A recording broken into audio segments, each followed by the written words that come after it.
There is actually some really brilliant subtle storytelling within the first few episodes of Black Clover, and it all has to do with this fucking birds. Now these birds are introduced as anti-birds. The lower your magic is, the more they come around you. There's a lot of them in the capital exam arena, and because that's the case, we see them coming around a lot of people. On each person, there's maybe like a few birds per person, not that much, but when we go to Yuno's perspective, or when we see Yuno through the eyes of these people, there's not that many birds around him, but there's still a lot of birds around the area that he's occupying. All the birds are doing really is just staying away from him. Nothing too serious, it's fine. This is subtly telling us that he has enough magic power to keep these birds away from him, but at this point in his life he doesn't have enough magic power that they'd be away from the area that he occupies, because there's still a lot of them around his general area. And the complete opposite of this is Asta, because there's a lot of birds around him and they just keep bothering him, because he has zero magic, obviously. But when Asta bumps into Captain Yami, the birds don't just fly away, they get terrified first and then they fly away. And if you'll notice, after that, when the birds fly away, the area that Yami's generally occupying,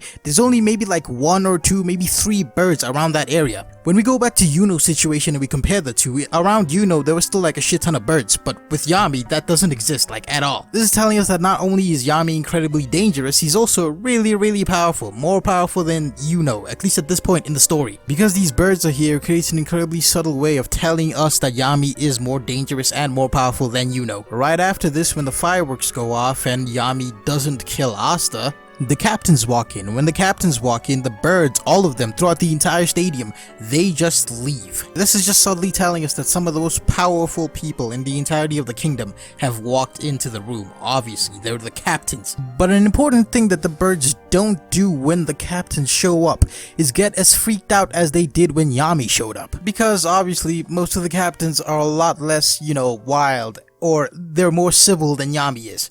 That right there was episode 4, or chapter 2 in the manga. It's some really fantastic subtle storytelling that I noticed when I reread these chapters and rewatched the episodes of the anime. But that's about it from me. Please like and subscribe. I'll see you guys later. Bye.